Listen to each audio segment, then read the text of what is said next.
Bradesco. Entre nós, você vem primeiro.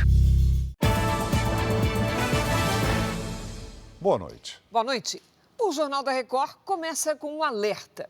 Criminosos fazem anúncios de doações ou venda de eletrodomésticos com preços abaixo dos de mercado, mas com um detalhe. Os interessados devem pagar antecipadamente o valor do frete. Assim que os golpistas recebem o dinheiro, bloqueiam as vítimas.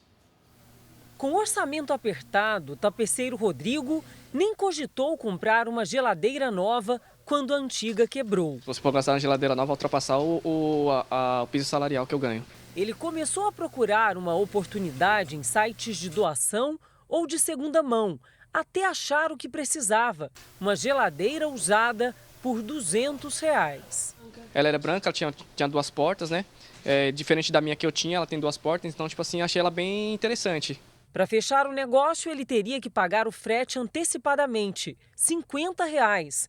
No mesmo dia, Rodrigo pagou o frete ao vendedor, que iria entregar o eletrodoméstico na casa dele. 3 horas depois do pagamento, no horário combinado, a geladeira ainda não tinha sido entregue na casa do Rodrigo.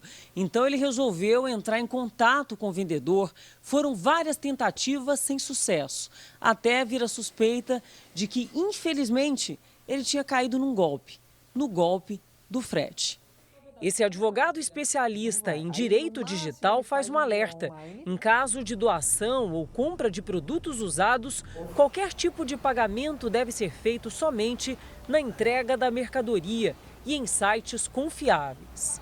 Muitas dessas plataformas trazem segurança, tanto para o vendedor como para o comprador. E só faria a consolidação da entrega, do pagamento, com um feedback, uma aprovação de que o produto chegou. A pessoa está ali no seu dia a dia, na sua luta, e vir uma pessoa dessa com mais intenções e efetuar isso daí.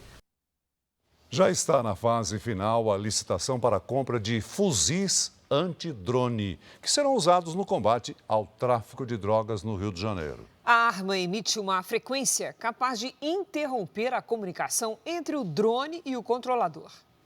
Do alto, os criminosos monitoram quem entra e quem sai das comunidades. As imagens foram feitas por um drone controlado por traficantes. Repare que também há algo pendurado. É uma granada pronta para ser usada.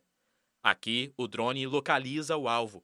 O explosivo é solto e só não causa uma tragédia porque atinge antes os galhos de uma árvore. A tática, que tem se tornado frequente em comunidades do Rio, também põe em risco inocentes.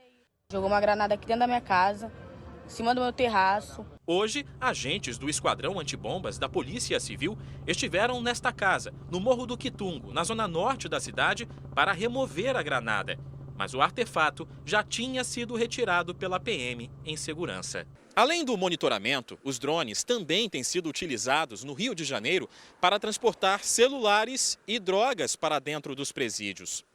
Durante evento sobre segurança, o governador Cláudio Castro anunciou que a polícia vai usar um fuzil antidrone, capaz de retirar o equipamento do ar e indicar a localização de quem está no controle. O projeto já estava em estudos para ser usado nos presídios do Rio desde o ano passado. Segundo o fabricante, a arma emite uma frequência que interrompe a comunicação entre o drone e o controlador e pode ser usada a 2 quilômetros de distância. O processo que já está maduro, já tem quase um ano, e a gente entende que é muito interessante que ele seja mais amplo e não fique só sob o âmbito da Secretaria de Administração Penitenciária. A arma antidrone já é utilizada pela Secretaria de Administração Penitenciária de São Paulo desde 2021 e chegou a reforçar a segurança durante a posse do presidente Lula no ano passado. No Rio, a compra está em fase final de licitação. Veja agora outras notícias do dia. Inflação desacelera em junho e o acumulado do ano fica abaixo do esperado. Deputados discutem reforma tributária com redução de impostos sobre remédios. Polícia prende homem suspeito de matar família de comentarista da principal TV da Inglaterra.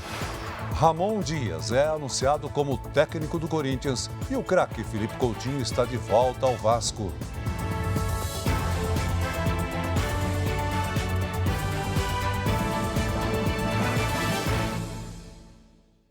Oferecimento. Agora, a Casa de Investimentos do Bradesco.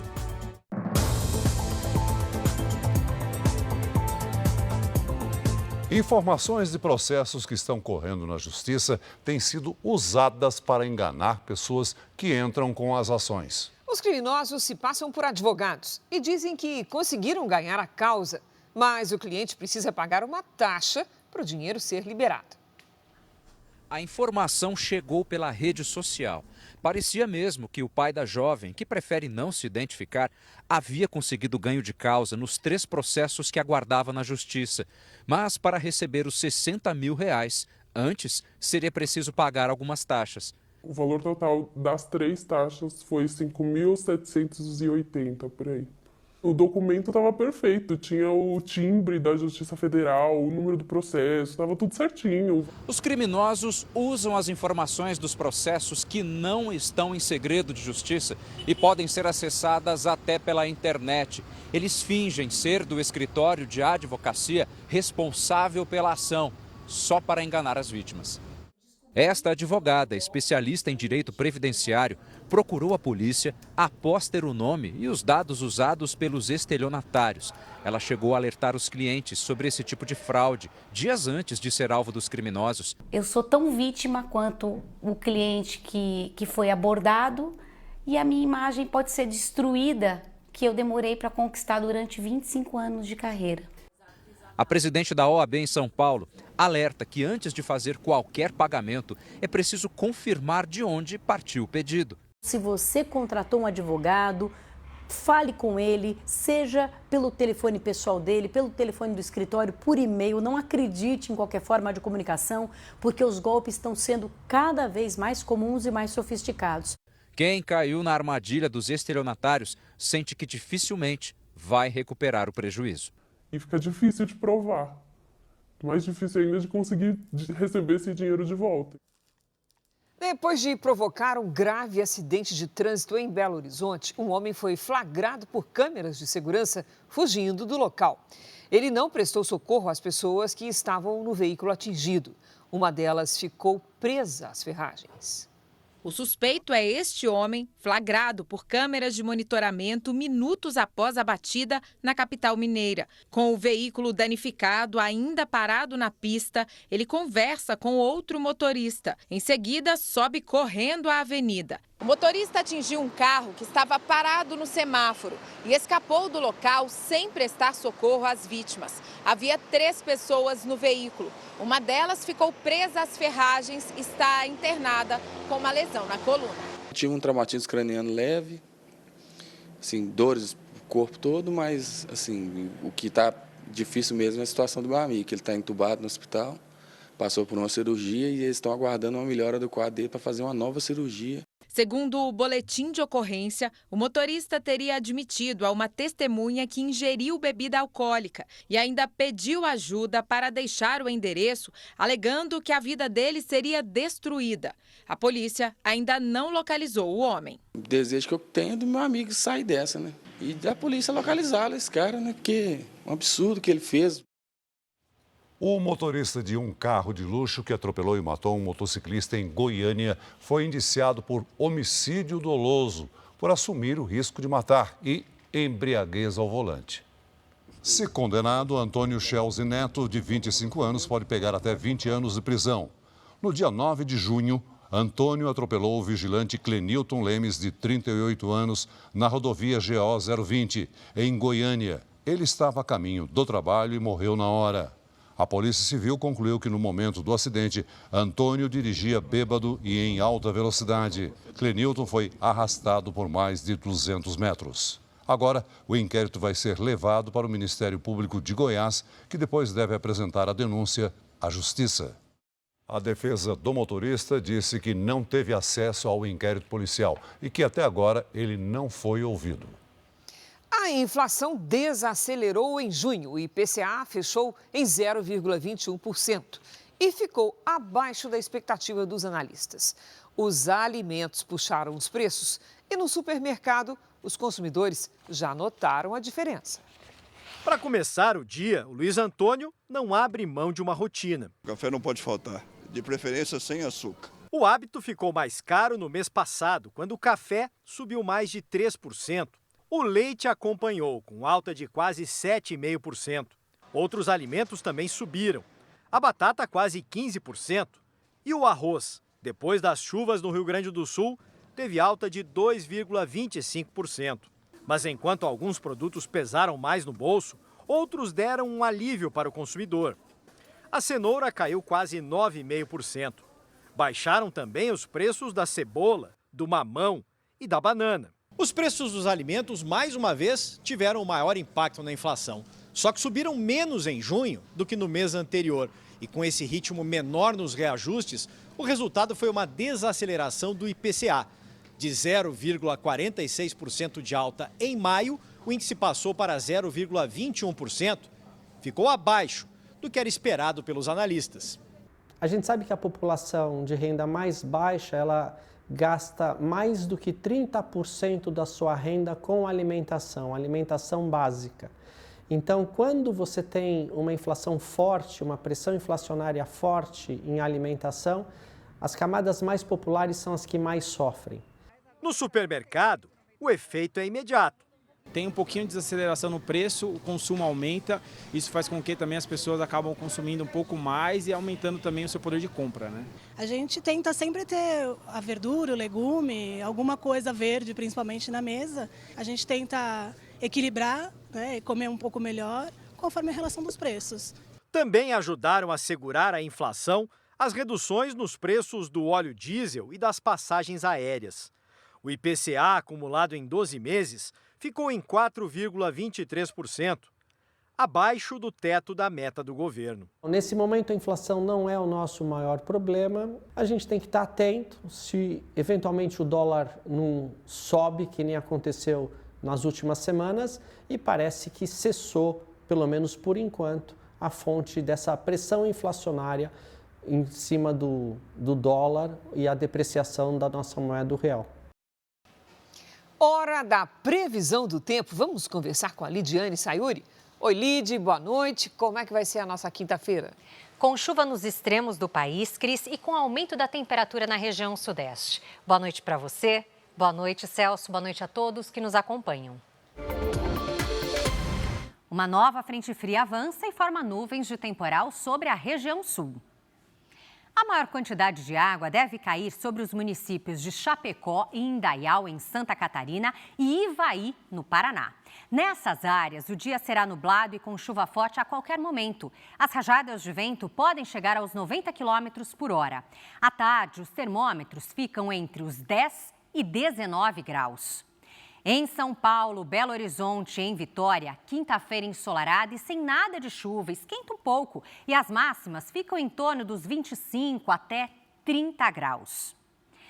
Neste momento, temos muitas nuvens sobre o país. É mais nebulosidade mesmo, a chuva deu uma trégua. Pelas imagens de satélite, vemos que a área de instabilidade está sobre o oceano. Amanhã, uma nova massa de ar polar, ou seja, ar frio, avança pelo continente. Daí, Cris e Celso, vocês já devem pensar, vai esfriar? Vai sim, mas por enquanto apenas na região sul. Esse friozinho chega assim ao sudeste, mas só no fim de semana. Na região norte, no litoral do nordeste, as pancadas de chuva seguem à tarde. Em Porto Alegre, máxima de 12 graus. No Rio de Janeiro, faz até 26. Em Brasília e em João Pessoa, 29 e até 33 em Manaus. Momento de interatividade, vamos ao Tempo Delivery. A primeira participação é do Gilberto. Ele é da cidade de Novo Gama, Goiás. Bem-vindo, Gilberto. Os próximos dias serão ensolarados. Na quinta faz até 29, na sexta máxima de 28. No sábado as temperaturas ficam mais amenas e à tarde faz até 26. Chega mais agora, Simone. Ela é de Araraquara, no interior de São Paulo. Boa noite, Simone. Choveu bem por aí, né? Pois a partir desta quinta, o tempo volta a ficar firme e quente. Faz até 30 graus. Na sexta, máxima de 29 e no sábado, até 27. Participe também do nosso Tempo Delivery. Poste uma mensagem com o nome da cidade e a hashtag você no JR. A gente espera. Cris, Celso, eu volto com vocês. Valeu, Lidy. A Câmara dos Deputados vota, nesse momento, a regulamentação da reforma tributária. Durante todo o dia, houve muita discussão e tentativas de alterar o texto que foi apresentado pelo relator do projeto. O dia foi de intensas reuniões nos gabinetes da Câmara dos Deputados em torno do projeto que regulamenta a reforma tributária. Em plenário, muitos parlamentares criticaram a falta de tempo para conhecer melhor a proposta. É impossível que um deputado sozinho possa conhecer dessa matéria. Nós tivemos amplo debate. Quem não participou dos debates, já que eu vejo muitos que criticam pouco debate, de não participaram porque não quiseram.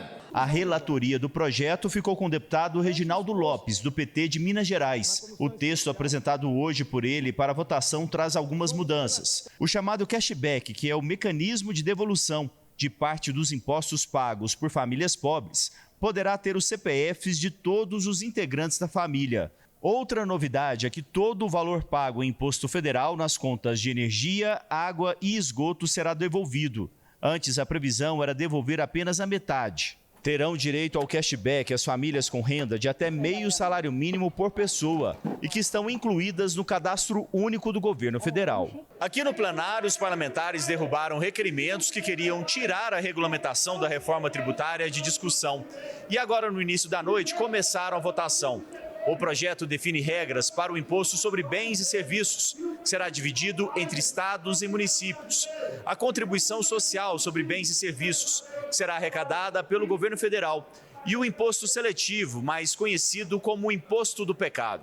O imposto seletivo é cobrado em produtos que fazem mal à saúde ou ao meio ambiente. Pelo novo texto, a cesta básica nacional terá alíquota zero dos novos tributos. Outros produtos terão desconto de 60% sobre a alíquota dos futuros impostos. O texto prevê ainda que as listas sejam revisadas a cada 5 anos pelo governo federal. Os medicamentos registrados na Agência Nacional de Vigilância Sanitária, Anvisa, ou fabricados por manipulação, terão 60% de isenção.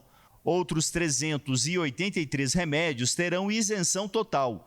A proposta criou a figura do nanoempreendedor, para pessoas que faturam até R$ 40.500 por ano, ou seja, metade do limite para ser considerado um microempreendedor individual. A alíquota padrão do novo sistema tributário do país deve ficar em torno de 26,5%. O ministro da Fazenda, Fernando Haddad, defendeu que o texto tenha o menor número possível de exceções. Nós não podemos inverter a lógica da reforma. A lógica da reforma é manter a carga tributária.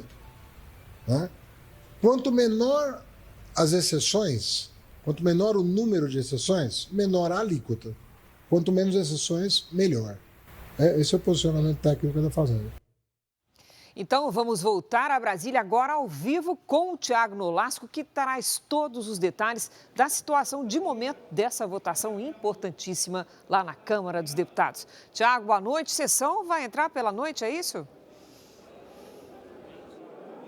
Vai sim, viu, Cris? Boa noite para você, para o Celso e para todos. Mas agora há pouco a Câmara dos Deputados aprovou o texto base da regulamentação da reforma tributária. Foram 336 votos favoráveis e 142 votos contrários. Nesse momento, os deputados estão analisando as sugestões de mudança no texto que podem mudar aí a tributação de diversos produtos. Durante a sessão, o relator Reginaldo Lopes apresentou mudanças no texto que foram negociadas durante todo o dia.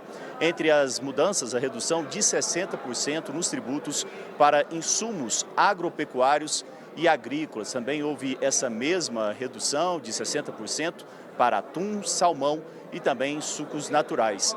E foram zerados os tributos para hortaliças, também para frutas, ovos e flores. Celso e Cris, é com vocês. Obrigada, Tiago.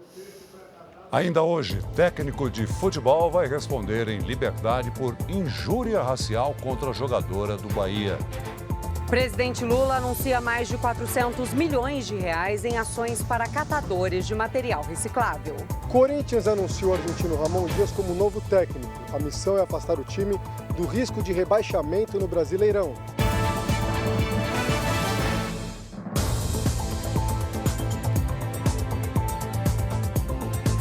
O presidente Lula anunciou hoje mais de 400 milhões de reais para investimentos e programas destinados aos catadores de recicláveis.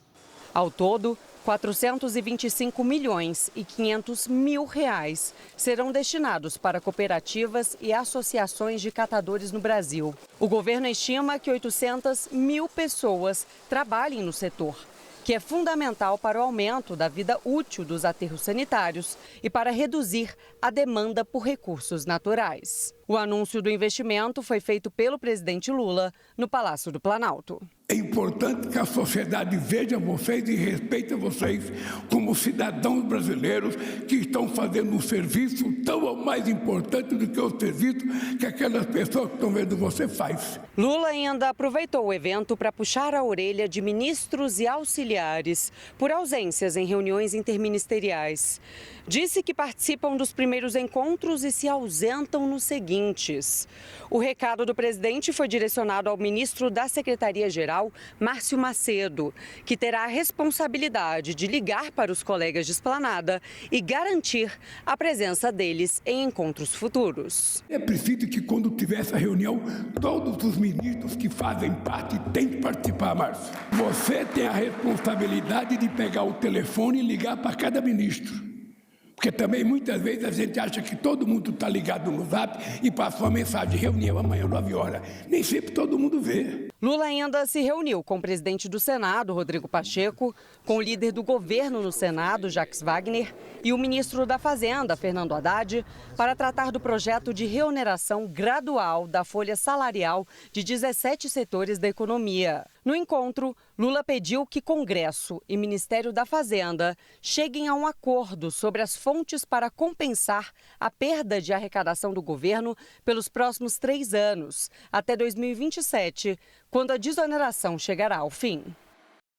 A defesa do ex-presidente Jair Bolsonaro pediu ao Supremo Tribunal Federal acesso a todos os documentos do acordo de colaboração premiada firmado pelo ex-ajudante de ordens Mauro Cid, inclusive das negociações e depoimentos antes da celebração e homologação do acordo. O ex-presidente solicitou ainda o acesso a todos os procedimentos que levaram ao indiciamento dele pela venda ilegal de joias recebidas quando ocupava o cargo. Mauro Cid também foi indiciado no caso. No destaque internacional, o exército israelense anunciou que concluiu as operações militares em um bairro da cidade de Gaza. As forças de defesa divulgaram imagens da ofensiva na região. 150 terroristas do Hamas foram mortos e 8 túneis destruídos. Antes da operação, o exército havia lançado panfletos pedindo aos moradores que deixassem a área. No sul da faixa de Gaza, autoridades locais acusaram Israel de ser o responsável pela morte de ao menos 31 pessoas. Elas estavam numa escola que era usada como abrigo. O governo israelense afirmou que vai investigar o caso. Ainda hoje, chuva traz alívio, mas incêndios continuam na região do Pantanal.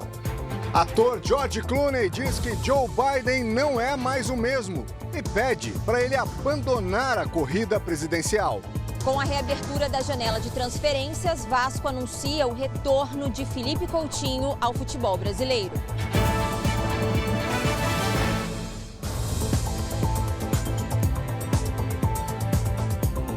Há mais de um ano, moradores sofrem com os problemas causados pela construção de um condomínio em Fortaleza. A falta de um estudo de impacto de vizinhança já provocou danos estruturais graves em imóveis no entorno da obra.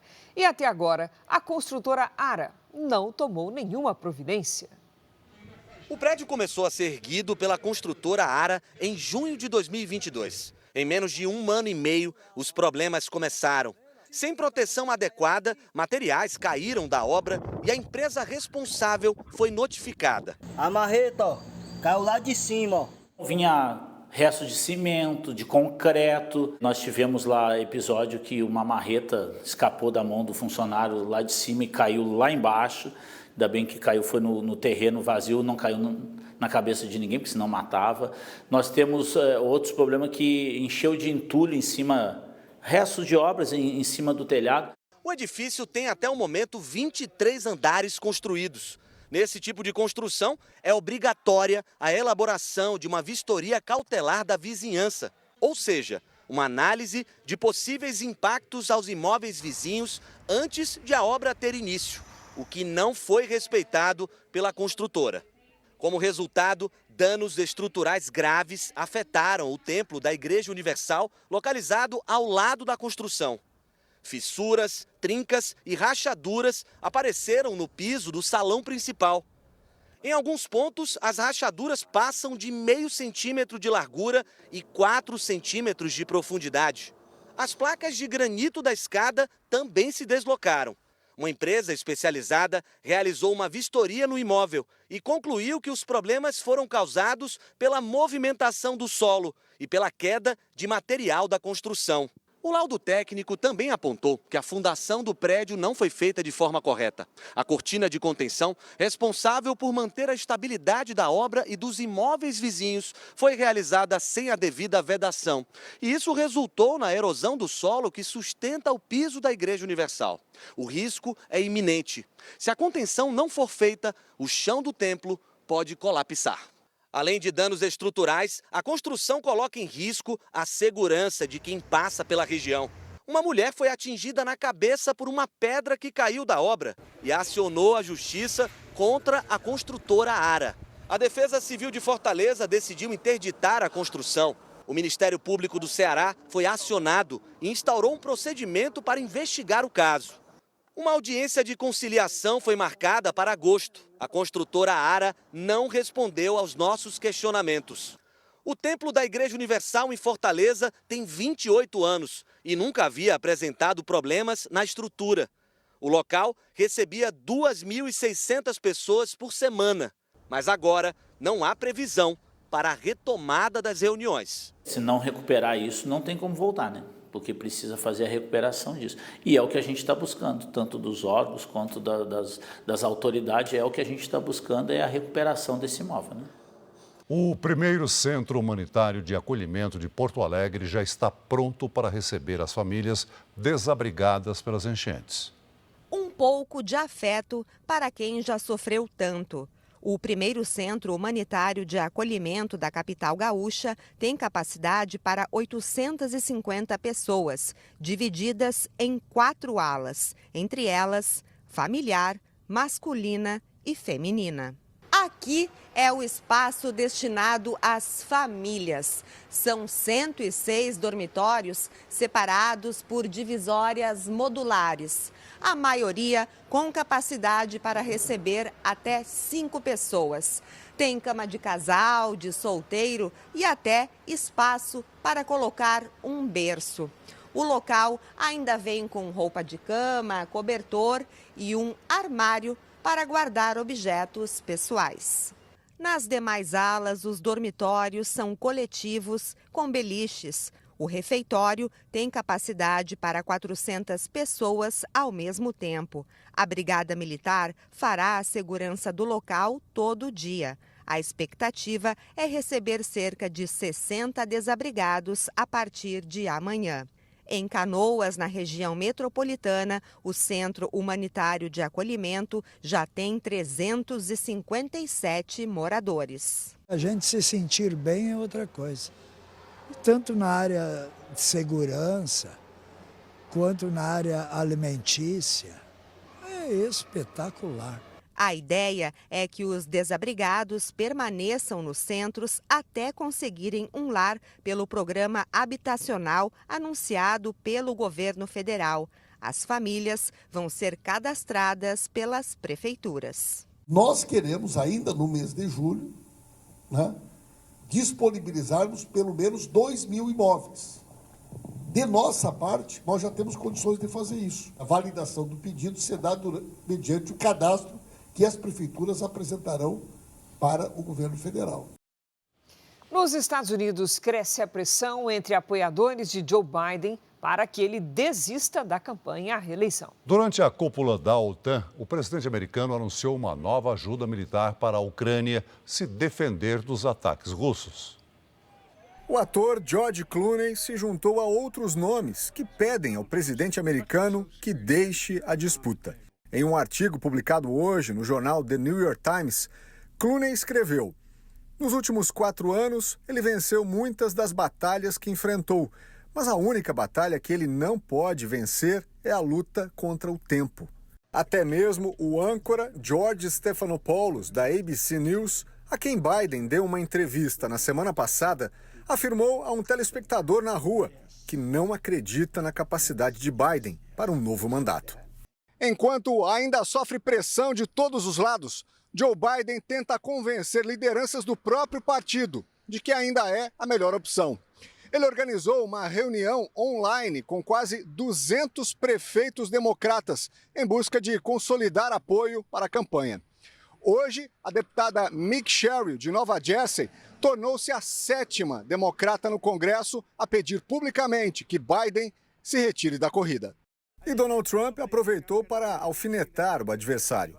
O pré-candidato republicano desafiou Biden para um novo debate e uma partida de golfe durante um comício na Flórida.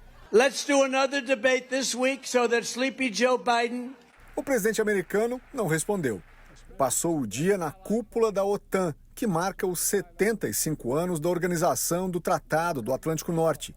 No evento, anunciou a doação de sistemas de defesa aéreo para a Ucrânia. Veja a seguir, Justiça do Rio de Janeiro absolve policiais acusados de matar o adolescente João Pedro em São Gonçalo.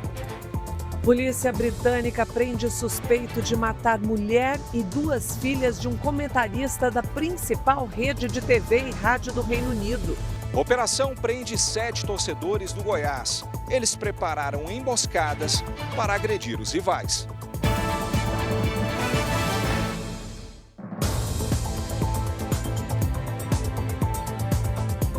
Futebol. O Corinthians anunciou hoje a contratação do técnico argentino Ramon Dias. No ano passado, o treinador salvou o Vasco do rebaixamento.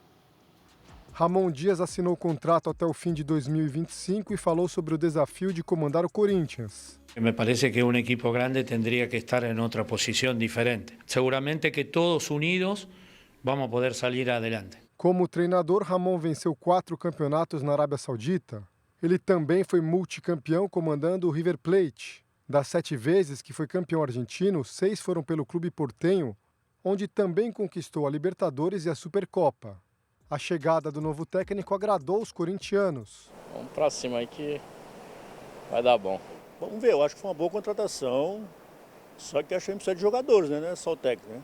Ramon Dias é o 3º técnico a comandar o Corinthians este ano. Mano Menezes e Antônio Oliveira não resistiram aos resultados ruins. Agora o argentino tem como principal missão afastar o Corinthians do risco de rebaixamento no Campeonato Brasileiro e, se possível, avançar nas Copas do Brasil e Sul-Americana. No ano passado, o Ramon conseguiu salvar o Vasco do rebaixamento. O Vasco não vai baixar. São situações bem parecidas de 2 grandes que estão mergulhados na crise, na falta de resultado. Eu acho que a experiência que o Ramon Dias teve na temporada passada pode ser bem útil nesse ano. O Corinthians vive uma crise sem precedentes.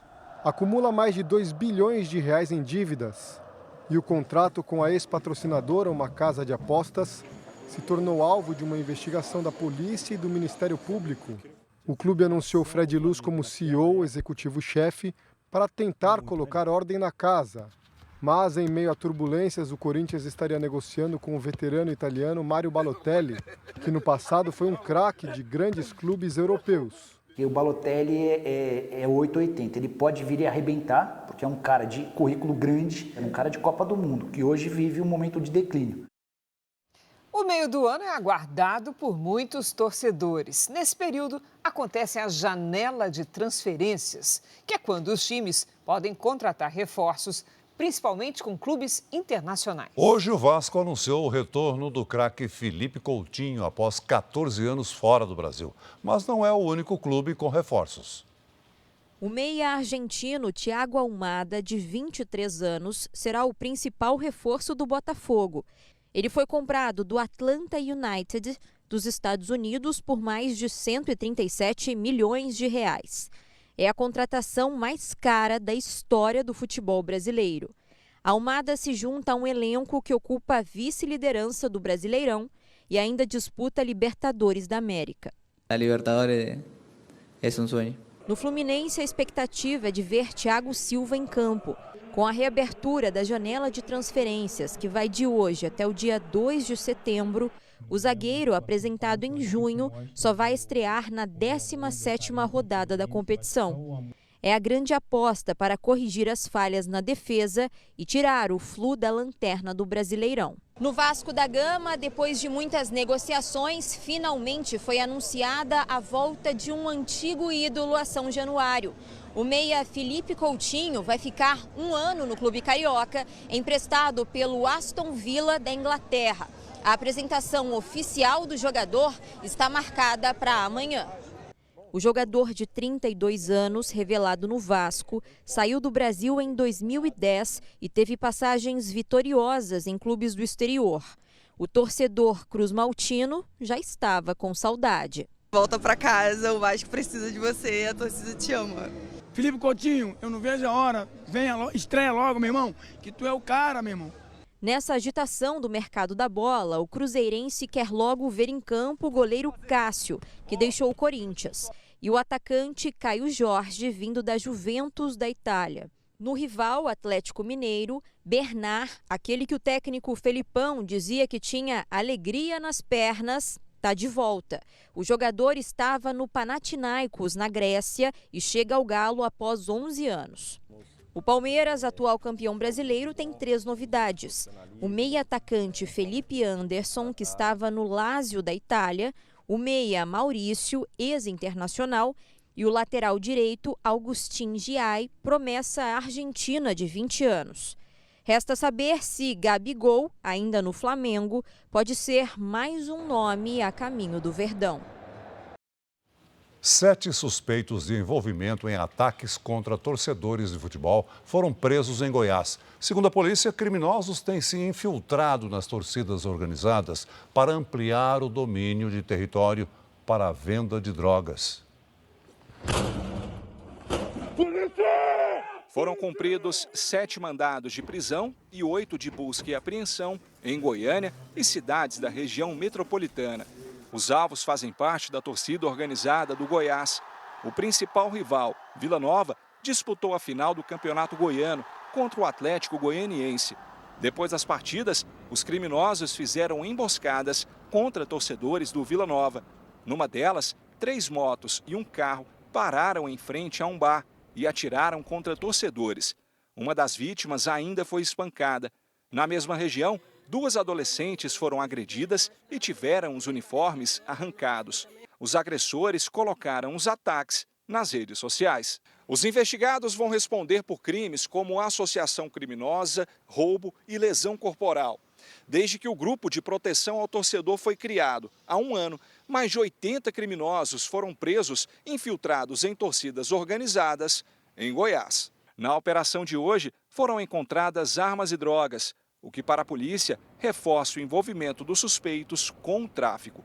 Esses indivíduos vivem do tráfico de drogas. Então essas ações de briga de torcida é uma demonstração de força, de domínio em certo território.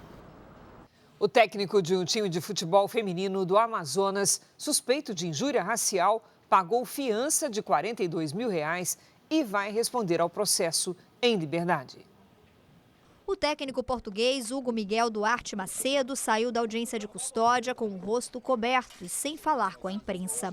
O juiz decidiu pela liberdade provisória dele após o pagamento de fiança de R$ 42 mil. A defesa do treinador nega ter havido injúria racial. Diz que o técnico ainda tentou afastar as jogadoras do JC do Amazonas e que teria apenas criticado a postura das atletas do Bahia. Ele usou a palavra mal educada. Você venceu, vocês conseguiram acesso, vão comemorar, vocês estão sendo mal educadas. A zagueira do Bahia, Suelen Santos, disse que foi chamada de macaca pelo treinador durante a confusão, após o término da partida que garantiu a vaga do Bahia na Série A do Campeonato Brasileiro Feminino. O treinador agora vai responder ao processo em liberdade, mas tem que comparecer à justiça a cada 2 meses na cidade de Manaus. Ele não pode se aproximar nem se comunicar com a jogadora. O treinador português não pode deixar o país sem antes comunicar à justiça. A jogadora Suelen não se manifestou sobre a decisão da justiça. A Justiça do Rio absolveu os 3 policiais civis acusados de matar o adolescente de 14 anos, João Pedro, em São Gonçalo. A juíza entendeu que os policiais agiram em legítima defesa e os absolveu antes mesmo do julgamento. Os agentes respondiam ao processo em liberdade. João Pedro morreu durante uma operação policial em maio de 2020. Ele brincava com amigos em casa quando os policiais entraram no imóvel atirando. O Núcleo de Defesa dos Direitos Humanos da Defensoria do Estado disse que vai recorrer da decisão. Uma rede de TV portuguesa foi condenada por não garantir o direito de resposta à Igreja Universal no tempo determinado pela Justiça. A empresa terá de pagar mais de R$500 milhão em multas pelo crime de desobediência. A decisão inédita em Portugal foi contra a emissora TVI, que exibiu 7 anos atrás uma série de reportagens ligando sem provas a Igreja Universal a uma rede internacional de adoções ilegais. A Igreja Universal não teve espaço para se defender nas reportagens e precisou entrar na justiça, que atendeu o pedido. Em 28 de fevereiro de 2020, a TVI foi notificada sobre a obrigação de garantir o direito de resposta à igreja dentro de 24 horas. Mas o que deveria ter sido veiculado a partir de 2 de março daquele ano só foi cumprido 4 meses depois, em julho de 2020. A demora levou a TV portuguesa a ser condenada pelo crime de desobediência qualificada. No texto da sentença, a Justiça entendeu que a demora intencional causou prejuízo à imagem da Igreja Universal. Nesse trecho, o tribunal afirma que, no contexto de uma reportagem com um teor objetivamente tão lesivo ao bom nome da assistente, no caso, a Universal, o exercício de tais direitos de resposta assumia uma especial importância para que esta pudesse, no mesmo palco midiático e perante a audiência da TVI, exercer o seu contraditório e oferecer ao público a sua versão dos fatos. O advogado Martim Menezes explica a decisão. Porque se passar, como aconteceu aqui, cerca de 2 anos e meio depois, já cristalizou na opinião pública os factos que eles reportaram e não houve hipótese de fazer o contraditório através do direito de resposta, dizendo que a reportagem era objetivamente falsa. E isso era importante ter passado na altura. O tribunal reconhece isso. Essa foi a 7ª vez que a Igreja Universal obteve decisão favorável contra a emissora na Justiça portuguesa. Além de indenizar a igreja pelo custo do processo, a TVI foi obrigada a pagar uma multa equivalente a R$198 mil, além de depositar um valor calção de R$350 mil como garantia de que esse crime não volte a acontecer. Antes, a emissora já havia sido condenada pelo Tribunal de Cascais a pagar uma indenização equivalente a R$400 mil à Igreja Universal. A instituição tinha documentos que provavam que os factos que estavam a ser afirmados na televisão eram falsos. E são documentos objetivos, não são opiniões, não são testemunhos sequer. O assassinato de 3 mulheres mobilizou a polícia britânica nesta quarta-feira. As vítimas são a mulher e as filhas de um comentarista da principal rede de rádio e TV do Reino Unido. A polícia já fazia buscas quando divulgou a foto do principal suspeito do triplo homicídio, Kyle Clifford, de 26 anos. Um ex-soldado que deixou o exército britânico depois de um curto período de serviço em 2022. No fim da tarde, a polícia cercou este cemitério no norte de Londres e encontrou o suspeito ferido. O local fica a 30 quilômetros da casa da família onde aconteceu o crime, num subúrbio de Londres. Karen Hunt, de 61 anos, e as filhas Hannah, de 28, e Louise, de 25, foram encontradas gravemente feridas pela polícia. Foram os vizinhos que acionaram a emergência ao ouvirem os gritos de socorro, mas a família morreu antes de chegar ao hospital.